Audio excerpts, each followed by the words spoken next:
berikan tepuk tangan yang meriah untuk Tuhan Yesus. Mari kita berdoa. Tuhan Yesus yang baik, terima kasih buat malam yang indah ini. Kami sadari kami ada malam ini karena anugerah Tuhan, karena kemurahan Tuhan, karena kebaikan Tuhan. Itu sebabnya kami bersyukur dan kami bangga memiliki Allah seperti Engkau. Allah yang mengerti, Allah yang peduli, Allah yang tidak pernah meninggalkan setiap kami. Allah yang menjamin hidup kami di bumi seperti di sorga. Terima kasih Tuhan Yesus untuk penyertaan-Mu, perlindungan-Mu yang sempurna. Terima kasih untuk perbuatan-perbuatan-Mu yang ajaib yang menyertai hari-hari hidup kami. Dengan apa akan kami balas segala kebaikan-Mu selain kami beri hidup kami yang kudus dan yang berkenan di hadapan Tuhan. Tuhan Yesus, berkati dan sayangi kami semua umat-Mu. Siapapun kami yang beribadah, baik yang beribadah secara langsung di Tiberias Gading Nias maupun yang beribadah secara live streaming dimanapun kami berada. Tuhan yang melawat kami, Tuhan yang menjumpai kami. Biar malam ini jadi malam perjumpaan kami dengan Tuhan. Karena kami percaya orang yang berjumpa dengan Tuhan tidak akan pernah dikecewakan. Orang yang berjumpa dengan Tuhan akan mengalami kuasa, mengalami mujizat. Kami percaya malam ini malam mujizat, malam di mana doa-doa kami dikabulkan oleh Tuhan. Dan kami percaya pulang dari ibadah ini, doa kami, mujizat Tuhan dinyatakan bagi setiap kami. Doa hamba siapapun yang sakit Tuhan sembuhkan, yang lemah Tuhan kuatkan, yang terikat Tuhan lepaskan. Lakukan perkara-perkara yang ajaib bagi setiap kami. Berfirmanlah ya Tuhan, kami rindu diberkati oleh firman-Mu. Di dalam nama Bapa, Putra dan Roh Kudus, dalam nama Tuhan Yesus, kami sambut firman-Mu. Haleluya, semuanya diberkati. Siap dengar firman Tuhan, sama-sama kita katakan amin. Kita berikan tepuk tangan yang meriah buat Tuhan Yesus. Silakan duduk. Selamat malam, salam. Apa kabar saudara? Puji Tuhan, doa saya kita semua selalu sehat, selalu diberkati dan selalu dalam lindungan Tuhan. Demikian juga saya menyapa jemaat Tuhan yang beribadah secara live streaming. Selamat bergabung dalam ibadah KKR Kesembuhan Ilahi. Doa saya dimanapun saudara berada, apapun keadaan saudara hari ini, Tuhan tahu dan Tuhan pasti melakukan perkara yang ajaib buat kita semua. Puji Tuhan. Baik, kita buka Alkitab kita bersama di dalam kitab Wahyu pasal 7 ayat 1 sampai dengan ayatnya yang ketiga. 3 ayat kita akan baca bersama-sama. Wahyu 7 ayat 1 sampai 3. Sama-sama 2, 3, ya. Kemudian daripada itu, aku melihat 4 malaikat berdiri pada keempat penjuru bumi, dan mereka menahan keempat angin bumi, supaya jangan ada angin bertiup di darat, atau di laut, atau di pohon-pohon. Ayat 2. Dan aku melihat seorang malaikat lain muncul dari tempat matahari terbit. Ia membawa materai Allah yang hidup, dan ia berseru dengan suara nyaring kepada keempat malaikat yang ditugaskan untuk merusakkan bumi dan laut. Ayat 3 sama-sama. Katanya, janganlah merusakkan bumi atau laut atau pohon-pohon sebelum kami memeteraikan hamba-hamba Allah kami pada dahi mereka. Haleluya. Demikian pembacaan firman Tuhan malam ini. Tema kita malam ini, sakramen yang menguduskan. Apa temanya? Sakramen yang menguduskan. Saudaraku, ayat yang baru kita baca tadi, ini cerita tentang penglihatan, yaitu Yohanes di Pulau Patmos, tentang akhir zaman. Maka kitab Wahyu ini sering disebut kitab eskatologi.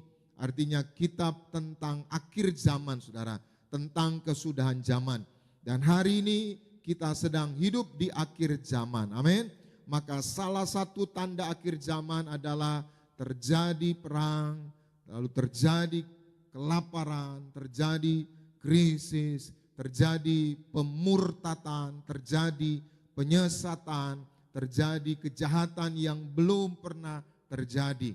Dan kalau kita lihat semua tanda-tanda akhir zaman itu sesungguhnya semua sudah terjadi dan sedang terjadi. Dan sesungguhnya hari-hari ini kita sedang menunggu kedatangan Tuhan yang kedua kali. Maka kedatangan Tuhan ini saudara, buat kita orang percaya adalah sesuatu yang kita tunggu. Kenapa? Karena kita adalah mempelainya. Waktu Tuhan datang untuk menjemput kita. Katakan amin. Maka siapapun saudara, jangan mengartikan, menafsirkan kedatangan Tuhan itu selalu hal yang mengerikan, menakutkan. Kedatangan Tuhan itu salah satunya adalah untuk menjemput mempelai-mempelainya. Maka saudara dan saya adalah mempelai Kristus. Katakan amin. Maka bagian kita adalah selalu siap sedia. Bagian kita adalah selalu dikuduskan. Lalu kita dikuduskan dengan apa? Nah, ayat yang baru kita baca ini saudara, yaitu firman Tuhan tentang akhir zaman, bahwa akan ada malaikat-malaikat saudara yang akan merusakkan bumi dan laut. Artinya akan terjadi kerusakan di mana-mana, akan terjadi masa-masa yang berat, masa-masa yang sulit, akan terjadi perang di mana-mana. Maka kalau saudara lihat perang di tanah perjanjian itu saudara, ya terus berkecamuk dan ini makin meluas ya ke berbagai negara saudara. Nah, maka kalau saudara pergi ke tanah perjanjian itu ada sebuah bukit namanya Bukit Karmel atau Gunung Karmel saudara. Itu letaknya di wilayah Israel Utara. Jadi Israel Utara itu ada Danau Tiberias, Galilea, Gunung Hermon, lalu di atasnya itu ada Lebanon, ada Suria saudara. Maka di Bukit Karmel itu saudara, dari Gunung Karmel itu tempat di mana yaitu Elia memotong 450 Nabi Baal. Kita akan melihat suatu lembah yang luas, itu namanya Lembah Armageddon saudara. Maka sampai hari ini lembah itu saudara dibiarkan kosong, tanah kosong, tidak ada bangunan, tidak ada tumbuhan. Kenapa? Karena Alkitab mencatat di sana akan terjadi pertempuran atau peperangan terakhir saudara. Akan terjadi masa-masa yang mengerikan, masa-masa yang menakutkan. Maka ayat yang baru kita baca tadi, sebelum semuanya itu terjadi, malaikat diutus ke 4 penjuru bumi, utara, selatan, timur, dan barat. Malaikat itu ditugaskan untuk apa? Memeteraikan. Memeteraikan siapa? Memeteraikan hamba-hamba Allah, memeteraikan umat Allah. Maka kita hari ini akan belajar tentang meterai akhir zaman saudara. Salah satu meterai itu saudara adalah kita yaitu di gereja, yaitu mengikuti sakramen saudara. Maka siapapun saudara hari ini, kalau saudara datang beribadah, saudara melakukan atau menerima sakramen, satu tujuannya untuk memeteraikan saudara, untuk menguduskan saudara. Sehingga hari pemusnahan itu, hari kehancuran itu, saudara diluputkan, saudara diselamatkan, saudara dipisahkan, saudara tidak akan mengalaminya. Yang percaya boleh berikan tepuk tangan yang meriah buat Tuhan Yesus. Maka sebelum saya jelaskan sakramen Tiberias saudara, kita akan belajar terlebih dahulu kata sakramen. Maka sakramen menurut Bapak Gereja Agustinus, yaitu pada abad ke-16, sakramen adalah tanda dan meterai yang kelihatan dan suci yang ditentukan oleh Tuhan untuk menjelaskan segala sesuatu yang dijanjikannya. Jadi intinya sakramen adalah tanda dan meterai. Sama-sama bilang bersama saya, sakramen adalah tanda dan meterai. Amin. Jadi waktu saudara terima sakramen, saudara sedang diberi tanda, saudara sedang dimeteraikan. Apa itu meterai? Meterai itu sebagai tanda kepemilikan. Misalkan saudara beli mobil, maka ada surat yaitu pembelian, surat saudara sudah membeli itu, lalu ada meterainya. Saudara beli rumah juga ada ya surat perjanjian jual beli saudara, PPJB, itu ada meterainya, bahwa membuktikan bahwa rumah itu, tanah itu, mobil itu menjadi milik saudara. Maka sakramen adalah tanda dan meterai. Maka secara etimologi kata sakramen berasal dari 2 suku kata, ada dari 2 kata saudara, yaitu bahasa Latin sacramentum yang artinya membuat suci atau kegiatan suci. Sekali lagi, sakramen itu artinya dalam bahasa Latin sacramentum, membuat suci atau kegiatan suci. Jadi siapapun yang melakukan sakramen, memimpin sakramen adalah orang-orang suci. Gak boleh orang-orang yang ya masih jatuh bangun dosa, saudara. Maka sakramen itu membuat suci atau kegiatan suci. Maka yang memimpin sakramen itu, saudara, adalah orang-orang yang hidup dalam kesucian. Lalu dalam bahasa Yunani, kata sakramen berasal dari kata mysterion atau misterion, yaitu misteri atau rahasia. Artinya sesuatu yang tidak bisa dijelaskan secara rasional, tetapi bisa diterima dengan kebenaran di dalam iman. Jadi misterion atau musterion bahasa Yunani artinya rahasia ilahi, misteri ilahi. Itu enggak bisa yaitu diterjemahkan secara rasional atau secara logika kita, saudara. Bagaimana tadi Arnold, saudara, doakan tagihannya pakai minyak. Itu kan enggak rasional atau irasional, enggak masuk akal. Bahkan orang bisnis bilang, kok kamu begitu katanya. Tapi itulah, saudara, sulit untuk dijelaskan secara rasional, tapi bisa diimani dan pasti ada hasilnya. Katakan amin. Maka Gereja Tiberias mengakui 5 sakramen, saudara. Yang pertama adalah sakramen baptisan selam, yang kedua sakramen perjamuan kudus, yang ketiga sakramen minyak urapan, yang keempat sakramen penyerahan anak, dan yang kelima sakramen pernikahan kudus. Jadi ada 5 sakramen di Gereja Tiberias, saudara. Nah, 5 sakramen ini tujuannya apa? Untuk menguduskan. Maka tujuan sakramen adalah untuk memeteraikan atau menguduskan umat Tuhan menjadi milik kepunyaan Tuhan. Jadi saudara yang dibaptis, saudara yang terima perjamuan kudus, saudara yang terima minyak urapan, tujuan saudara menerima sakramen ini supaya saudara dimeteraikan, dikuduskan menjadi milik Tuhan. Sama-sama bilang bersama saya, aku milik Tuhan. Tuhan pelihara hidupku. Tuhan lindungi aku. Amin. Jadi sebagai milik Tuhan, saudara enggak usah takut, Tuhan pasti jaga saudara. Amin. Maka tujuan sakramen itu untuk menguduskan. Maka dengan kata lain, kesimpulan, sakramen adalah tanda suci dari Tuhan. Sekali lagi, sakramen adalah tanda suci dari Tuhan. Sama-sama bilang bersama saya, sakramen adalah tanda suci dari Tuhan. Amin. Jadi setiap kali saudara menerima sakramen minyak urapan, saudara menerima sakramen perjamuan kudus, itu tanda suci dari Tuhan. Bahwa saudara dikuduskan, saudara adalah milik kepunyaan Tuhan. Katakan amin. Nah, hari ini kita akan belajar 5 perintah Tuhan untuk sakramen-sakramen yang kita percayai di Tiberias. Yang pertama, sakramen baptisan selam, saudara. Kita akan lihat yang pertama perintah Tuhan untuk melakukan sakramen. Yang pertama adalah sakramen baptisan selam. Nah, kita akan baca bersama di dalam Matius pasal 28 ayatnya yang ke-19. Sama-sama kita baca 2, 3, ya. Karena itu pergilah, jadikanlah semua bangsa muridku, dan baptislah mereka dalam nama Bapa dan Anak dan Roh Kudus. Saudara perhatikan, ini adalah amanat agung, ini adalah perintah agung dari Tuhan, ini adalah pesan agung dari Tuhan. Apa pesan agung dari Tuhan?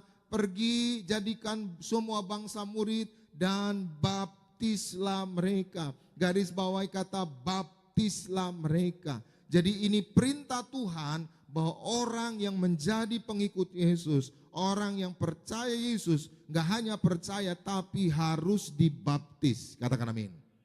Maka kata baptis berasal dari kata baptiso, artinya ditenggelamkan.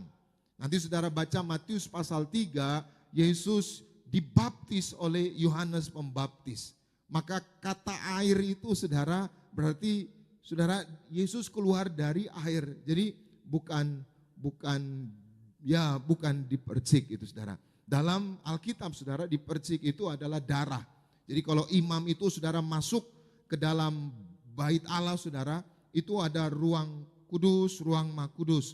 Maka imam itu akan di ruangan Maha Kudus, dia akan memercikkan darah, saudara, yaitu di tabut perjanjian, saudara. Maka baptis itu saudara ditenggelamkan. Bahasa aslinya baptiso artinya ditenggelamkan. Dan yang dibaptis syaratnya adalah yang percaya Yesus. Markus pasal 16 dikatakan ayat 15, barang siapa percaya dan dibaptis. Jadi orang yang dibaptis itu percaya dulu saudara. Maka kita enggak membaptis anak-anak saudara. Anak-anak itu penyerahan anak saudara. Maka yang dibaptis itu usia di atas 12 tahun saudara. Jadi kenapa di atas 12 tahun pendeta? Ingat nanti saudara baca Lukas pasal 2. Yesus dibawa oleh Maria dan Yusuf ke bait Allah. Usia 12 tahun.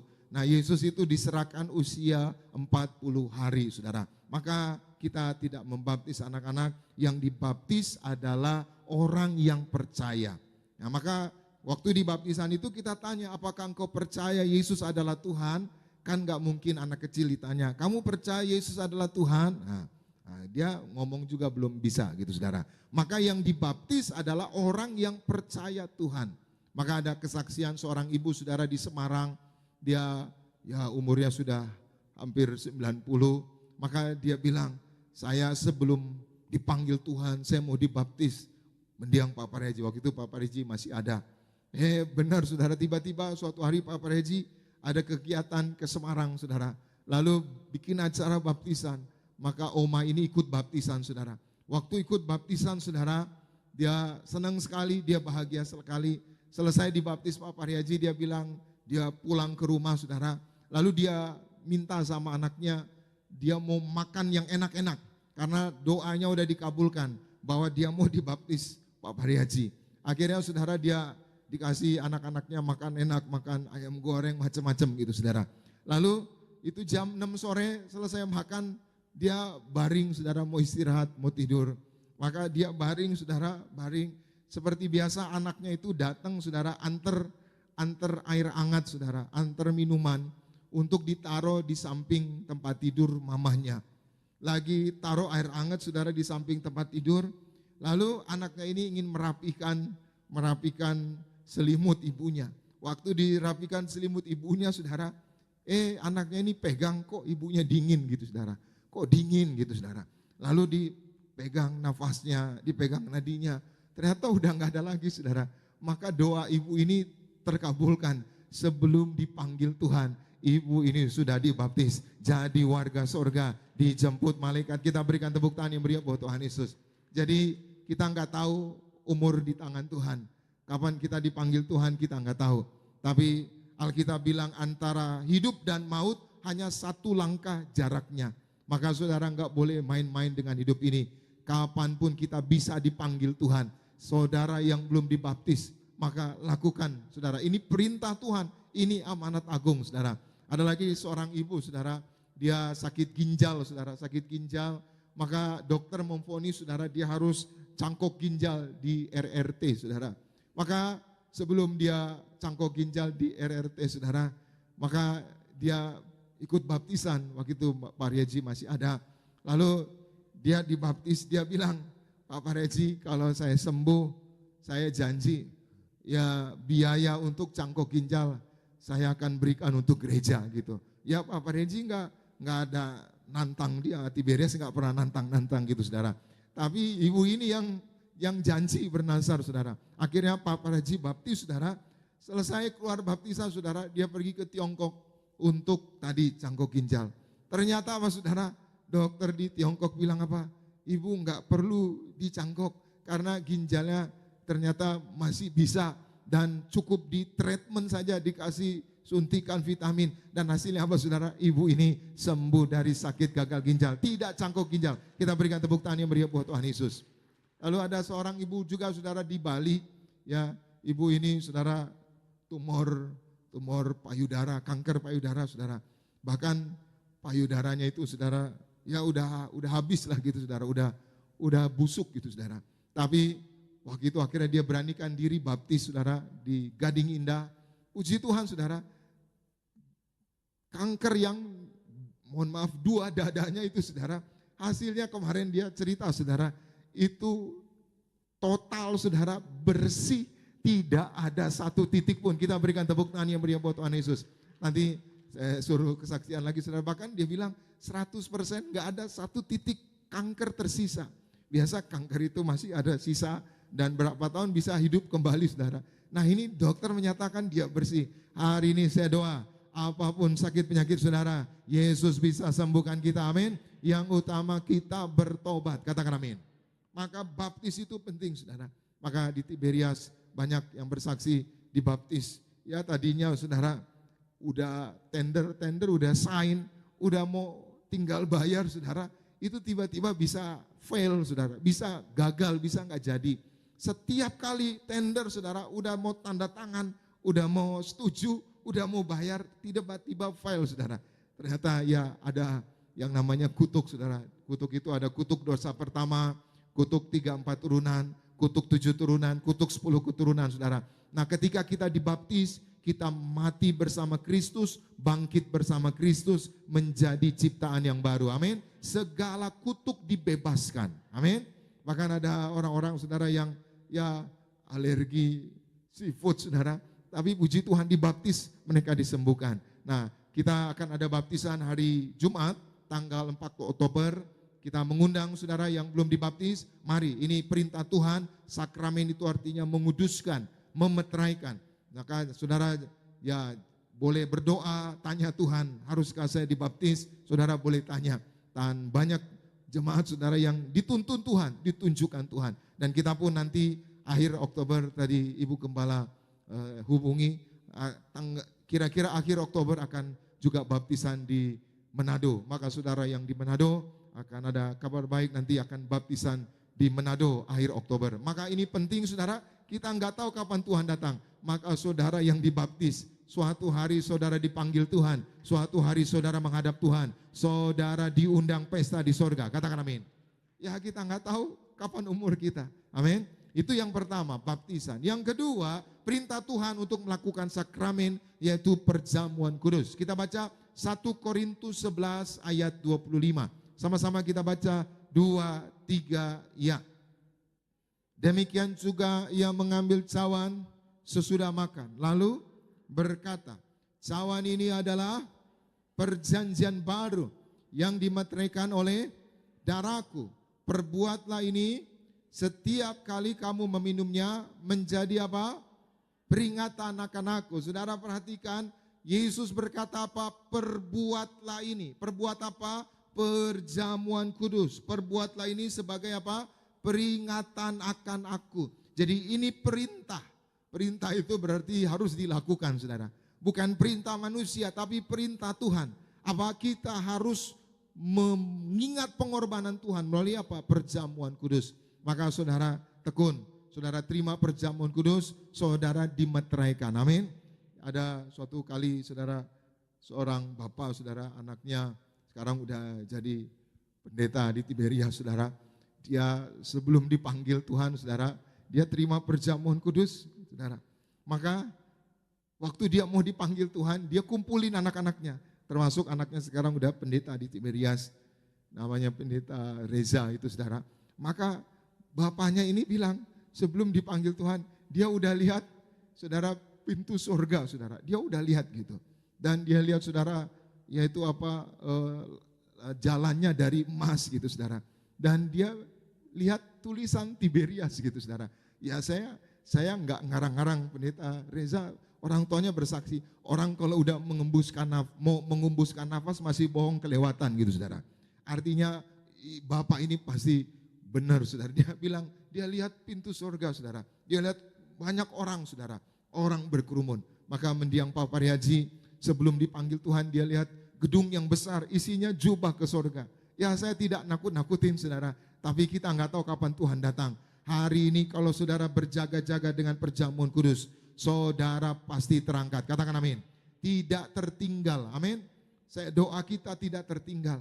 Mengerikan saudara kalau tertinggal. Alkitab bilang dalam Lukas pasal 17, ada 2 orang di atas satu tempat tidur, yang satu diangkat, yang satu ditinggalkan. Artinya apa saudara? Suami istri nggak jaminan bisa sama-sama terangkat. Saya doa, suami istri kita sama-sama terangkat. Katakan amin. Jangan sampai satu tertinggal, jangan sampai satu terhilang saudara.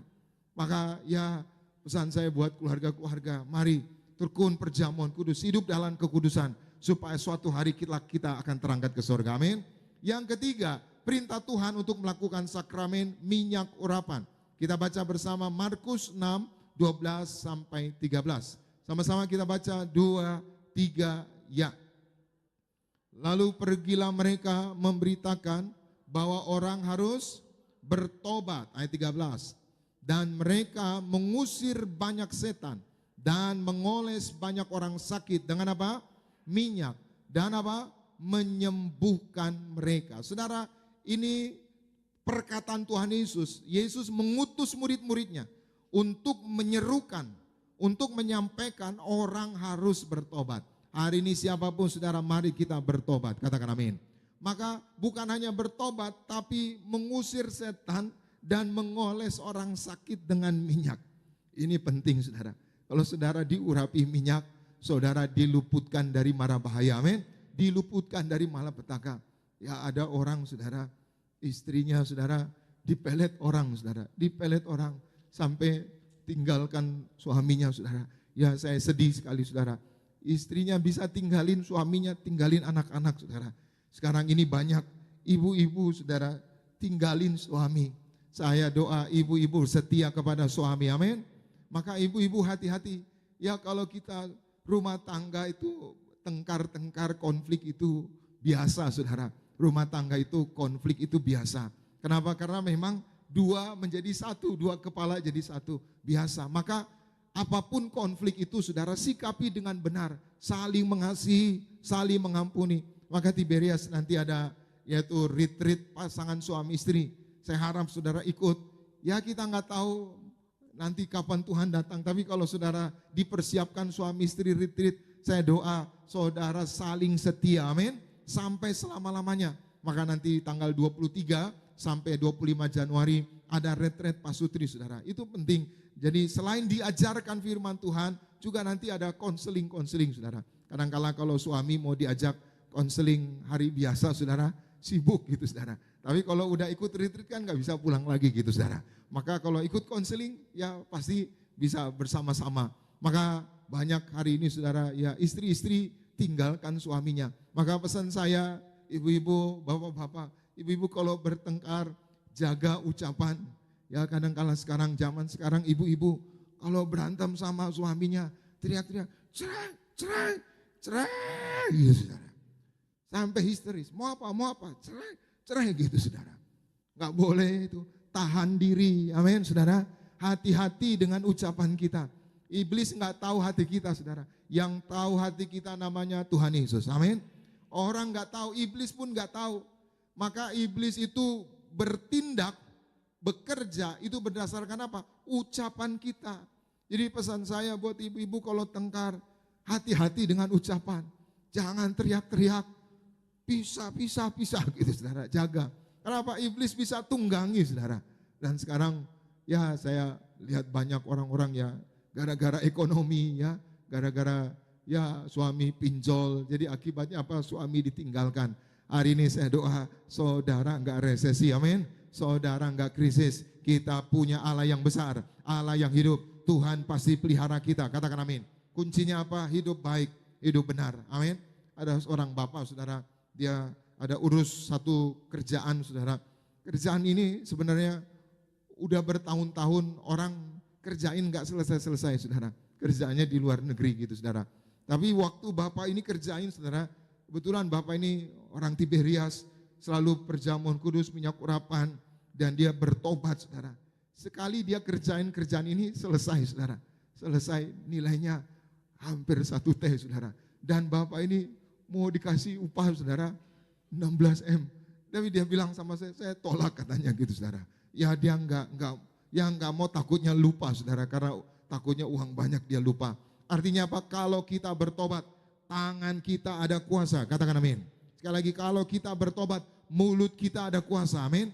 Apa yang kita pegang, apa yang kita kerjakan, diberkati berhasil, amin. Satu lagi kita baca Markus 14 ayat 8 dan 9. Sama-sama kita baca 2, 3, ya. Ia telah melakukan apa yang dapat dilakukannya. Tubuhku telah diminyakinya sebagai apa? persiapan untuk penguburanku. Ayat 9. Aku berkata kepadamu, sesungguhnya di mana saja Injil diberitakan di seluruh dunia, apa yang dilakukannya ini akan disebut juga untuk apa? Mengingat dia. Saudara perhatikan, ini cerita Yesus diurapi minyak oleh seorang perempuan, yaitu Maria Magdalena, saudara. Dan Yesus aksep pengurapan minyak ini.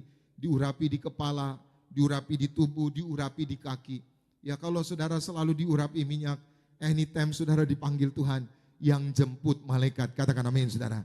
Ada seorang bapak, saudara, dia ya pejabat aparat gitu, saudara. Suatu hari dia pecah pembuluh darah di otak, saudara. Pecah pembuluh darah di otak, lalu istrinya lari bawa ke sebuah rumah sakit di Jakarta Selatan, saudara. Maka dokter bilang, ini kalau enggak lewat, lumpuh, saudara. Maka istrinya lari-lari ke Tiberias Balai Sarbini, saudara. Lalu minta minyak urapan, waktu itu mendiang Pak Pareji masih ada. Istrinya sambil menangis, saudara, olesi suaminya dari kepala, tubuhnya sampai kakinya. Doanya apa, saudara? Tuhan beri satu kali lagi kesempatan untuk suamiku. Suaminya, saudara, sebelum diurapi, dia bilang dia lihat setan tinggi besar 6, saudara, ingin menerkam dia. Ya walaupun dia ya orang pejabat aparat gitu, saudara, lihat setan, ya dia ngeper juga gitu, saudara. Setan ingin menerkam dia. Tapi hasilnya apa, saudara? Waktu setan ingin menerkam dia, setan pertontonkan, saudara. Apa? Perbuatan dia, saudara. Dari hari Senin sampai hari Minggu, dia tidur dengan wanita lain, saudara. Dia malu sekali. Malu, ternyata apa? Saudara, dari sorga perbuatan kita, perilaku kita direkam Tuhan. Amin. Direkam iblis juga, saudara. Jadi seperti ruangan ini ada CCTV. Saudara lakukan apapun dari sorga Tuhan tahu. Maka jaga baik perbuatan kita. Katakan amin. Lalu saudara, istrinya urapi. Setelah diurapi, saudara, setan tinggi besar 6 itu lari, saudara. Ganti malaikat. Hasilnya apa? Bapak ini tidak diterkam setan, tidak lumpuh, bahkan sembuh, bahkan naik promosi jabatan. Kita berikan tepuk tangan yang meriah buat Tuhan Yesus. Jadi siapapun, saudara, mari selalu diurapi minyak. Amin. Kita enggak tahu, ya kadangkala kerja, bisnis, ada orang-orang, saudara, yang enggak suka ya pelet lah, kuasa-kuasa gelap. Ada orang, saudara, anak gadis, saudara, diganggu orang, saudara, dikirim gitu, saudara, sampai gangguan jiwa, saudara. Tapi ya puji Tuhan, setelah dibaptis, diurapi minyak, akhirnya dilepaskan. Ya setan itu tahu, saudara, siapa yang warga sorga, siapa yang diurapi minyak, siapa yang bertobat, siapa yang masih bohong, saudara. Iblis tahu, kalau saudara bohong, iblis tahu. Maka kita berjuang, kita hidup dalam pertobatan, amin. Jaga mulut kita, maka mulut kita, doa kita, Tuhan dengar. Yang setuju boleh berikan tepuk tangan yang meriah buat Tuhan Yesus.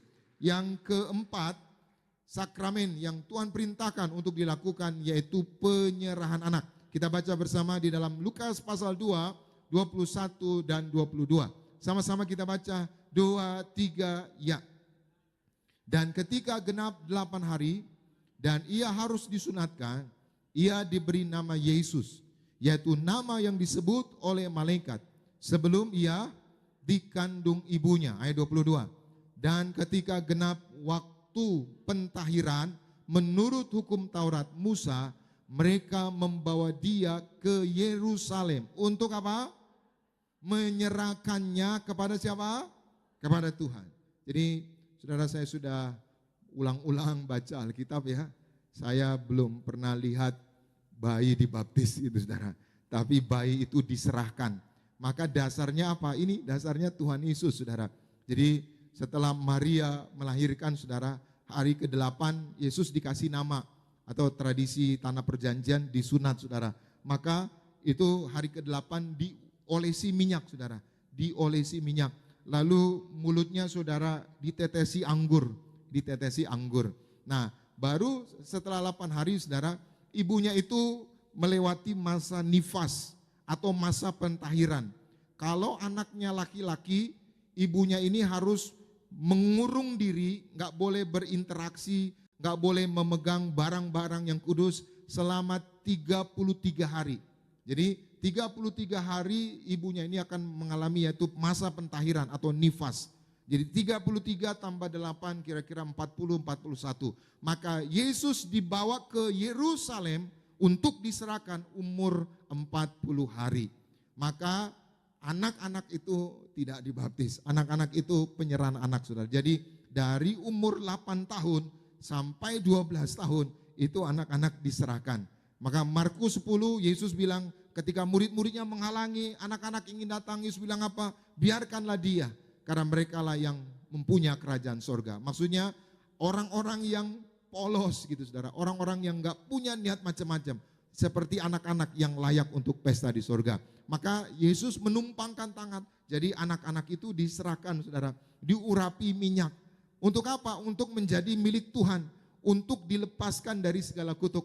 Kitab Ratapan pasal 5 dikatakan apa, saudara? Bapak-bapak kami berbuat dosa, tapi anaknya yang menanggungnya. Jadi hati-hati, kalau orang tua salah, ya dosa, anaknya bisa menanggung, saudara, kutuk. Maka untuk melepaskannya itu harus penyerahan anak. Dengan apa? Dengan minyak urapan. Jadi 8 hari sampai 12 tahun itu penyerahan anak. 12 tahun lewat, saudara, itu bisa baptisan. Maka ada jemaat, saudara, di Pantai Indah Kapuk, anaknya selalu diurapi minyak, juga penyerahan anak. Suatu hari keluar rumah, saudara, keluar rumah. Saya ada videonya tadi, lupa bawa, saudara. Dia keluar rumah, saudara, tiba-tiba ada mobil, saudara, mobil kencang, saudara, di lingkungan dia. Itu lindes anak itu, saudara. Lindes anak itu, tapi anak itu enggak luka, enggak, ya mohon maaf, saudara, enggak penyek gitu, saudara. Anaknya masih kecil gitu, saudara. Bahkan dia langsung berdiri nangis, saudara. Nah itu videonya, nanti saya penyerahan anak di Betos saya bawa, saudara. Itu kenapa? Karena dia selalu urapi minyak. Maka anak-anak saudara yang diserahkan diurapi minyak, dijaga malaikat, menang atas mara bahaya, ya menang atas kuasa-kuasa gelap, amin. Ya jadi harus diserahkan, saudara. Nah yang kelima yaitu perintah Tuhan untuk melakukan sakramen, yaitu pernikahan kudus. Kita baca Markus pasal 10 ayat 6 sampai 9. Sama-sama kita baca 2, 3, ya. Sebab pada awal dunia Allah menjadikan mereka apa? Laki-laki dan perempuan, ayat 7. Sebab itu laki-laki akan meninggalkan ayahnya dan ibunya dan bersatu dengan apa? Istrinya, ayat 8. Sehingga keduanya itu menjadi satu daging. Demikianlah mereka bukan lagi dua, melainkan apa? Satu, ayat 9. Karena itu apa yang telah dipersatukan Allah tidak boleh apa? Ceraikan manusia. Nah ini perintah Tuhan, saudara, untuk melakukan sakramen pernikahan. Maka pernikahan Kristen adalah pernikahan monogami. Pernikahan apa? Monogami. Dengan satu laki-laki dan dengan satu perempuan. Dan itu mengikat sampai maut memisahkan. Maka pesan saya buat anak-anak muda, ya jangan asal yang penting ada laki-laki atau ada perempuan. Ya saudara harus tanya orang tua, ya minta nasihat orang tua, ya minta nasihat hamba Tuhan. Jangan hanya ya yang penting disahkan di gereja, jangan, saudara. Ya sekarang ini ya di Indonesia ini, saudara, banyak ya orang-orang ya pisah, keluarganya pisah. Saya doa kita rumah tangga setia sampai maut memisahkan. Katakan amin. Jadi firman Tuhan hari ini, mari kita semua terima sakramen.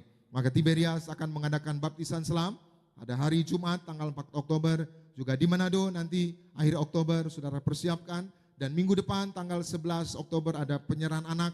Ini penting sekali. Ya sekali lagi kita nggak tahu Tuhan kapan datang. Tapi kalau saudara sudah diurapi minyak, saudara menerima sakramen, saudara milik kepunyaan Tuhan, amin. Saudara dikuduskan, saudara menang atas segala kutuk, saudara menang atas segala mara bahaya, saudara siap pesta di sorga. Doa saya di gereja Tiberias, saudara dikuduskan menjadi milik kepunyaan Tuhan untuk siap pesta di sorga. Selamat malam, Tuhan Yesus memberkati. Kita berikan tepuk tangan yang meriah buat Tuhan Yesus. Mari kita bangkit berdiri bersama-sama, kita datang kepada Tuhan. Terima kasih Tuhan Yesus buat firman-Mu. Roh Kudus mampukan kami untuk melakukannya. Dan biar kami semua terus yaitu berjaga-jaga menyongsong kedatangan-Mu yang kedua kali. Maka di gereja kami dikuduskan, dimeteraikan dengan sakramen, sakramen baptisan, sakramen perjamuan kudus, sakramen minyak urapan, sakramen penyerahan anak, dan juga sakramen pernikahan kudus. Semua itu tujuannya untuk menguduskan dan memeteraikan kami. Meteraikan firman-Mu Tuhan, Roh Kudus mampukan kami untuk melakukannya.